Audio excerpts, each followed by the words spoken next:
इतिहास ने हमें बहुत कुछ दिया, कुछ बहुत अच्छा तो कुछ बहुत बुरा।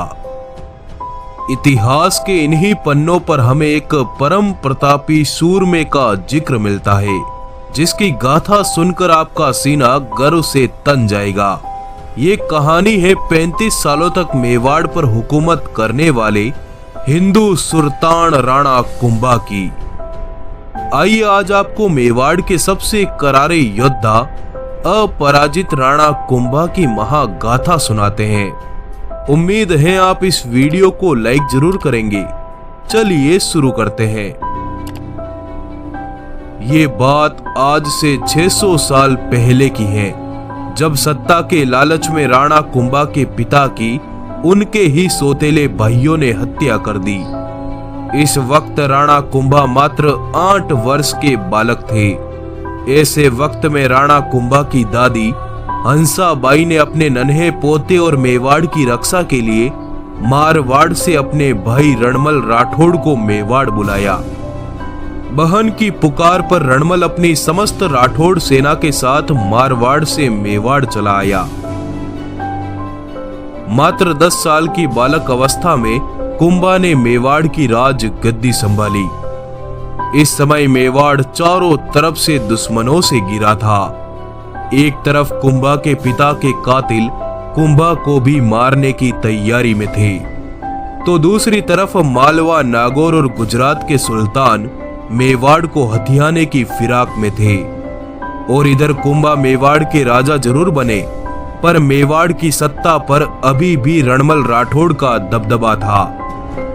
ऐसे वक्त में चतुर चाल परम बुद्धिमान राणा कुंभा ने मेवाड़ की तकदीर बदलनी चाहिए। ईस्वी सन 1433 तक अपने सभी दुश्मनों को परास्त कर राणा कुंभा मेवाड़ की हुकूमत के पूर्ण मालिक बने कि तभी उनके एक पड़ोसी राज्य ने कुंभा को कमजोर समझकर उनके राज्य को हड़पना शुरू किया, जिसके जवाब में राणा कुंभा ने अपने सेनापति नाहर सिंह डोडिया के नेतृत्व में एक सेना भेजी।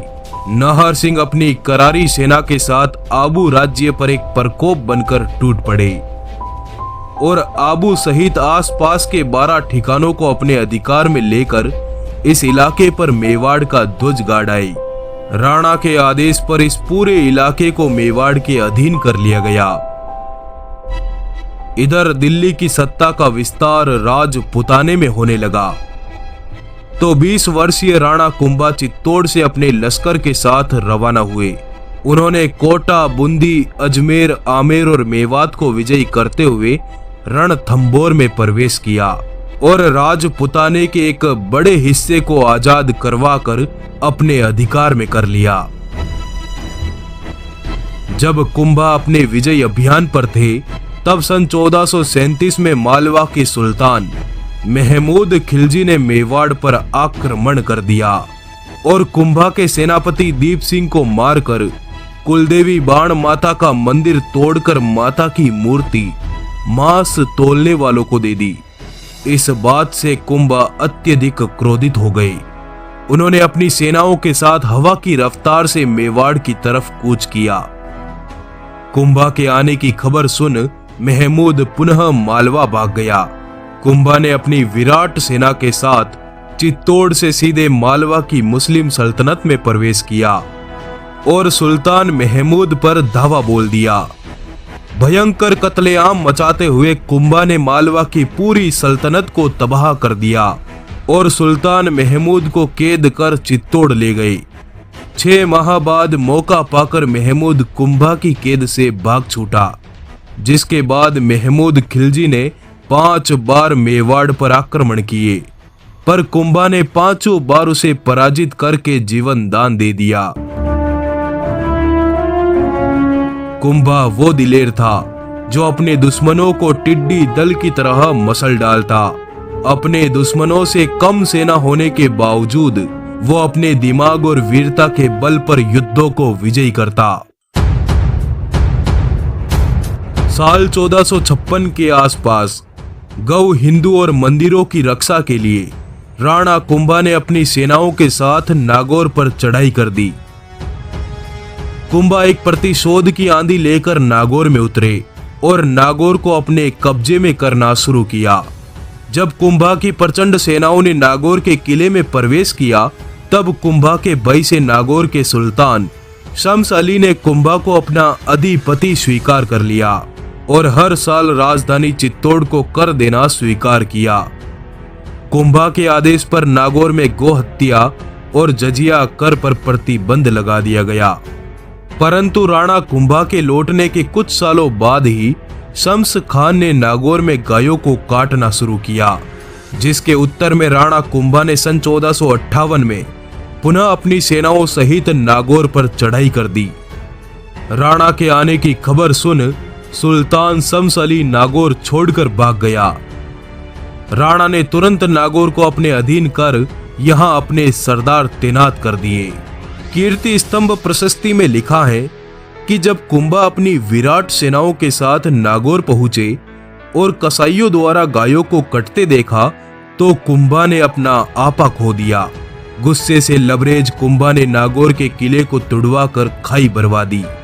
पूरे नागौर को चारागाह में बदलकर कुंभा ने शम्स अली को काट डालने की सौगंध खाई। इधर शम्स अली भागता हुआ गुजरात पहुंचा और गुजरात के सुल्तान कुतुबुद्दीन शाह से मदद मांगी।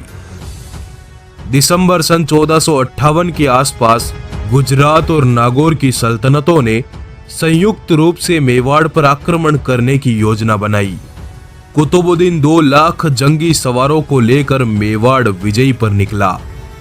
जब ये बात कुंभा को पता चली तो उन्होंने कुंभलगढ़ के मैदान में सुल्तान की सेना को चारों तरफ से घेर लिया।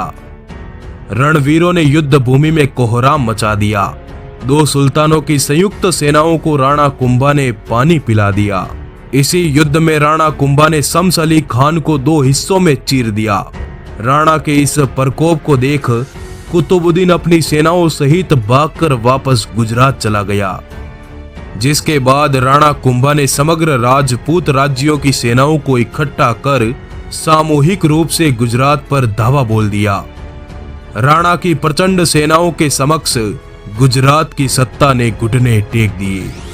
हर साल राजधानी चित्तौड़ को कर देने, गो हत्या बंद करने और मेवाड़ के दरबार में हाजिरी देने की शर्त पर सुल्तान को जीवित छोड़ दिया गया। इन लगातार युद्धों में विजय के बाद कुंभा का रुतबा आसमान छूने लगा। 4 दिशाओं में किसी अकेली सल्तनत में इतना साहस नहीं बचा कि वो कुंभा से अकेले मुकाबला कर सके।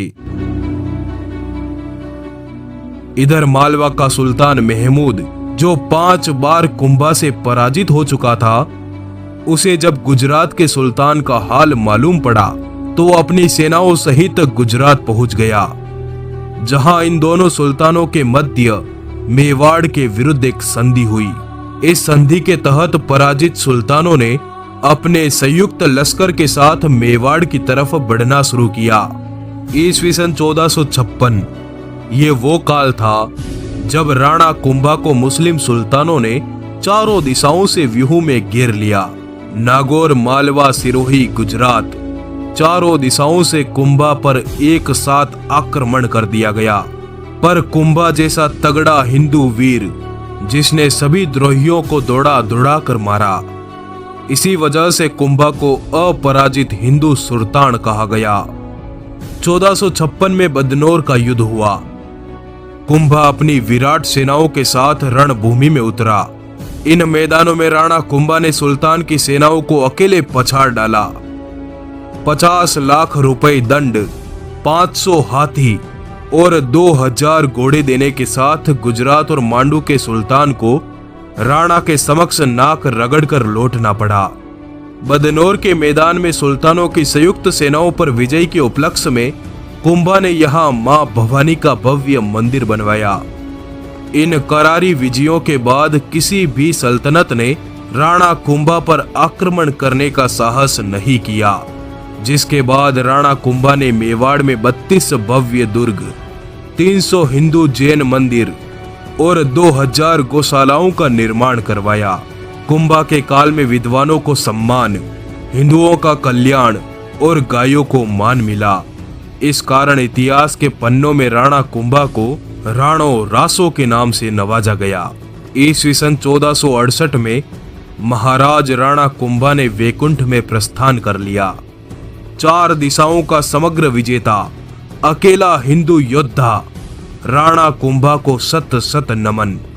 अगर आप चाहते हैं कि हम आगे भी इसी तरह वीरों का सच्चा इतिहास बताते रहे तो इस वीडियो को ज्यादा से ज्यादा लोगों तक शेयर करें, लाइक करें और कमेंट जरूर करें।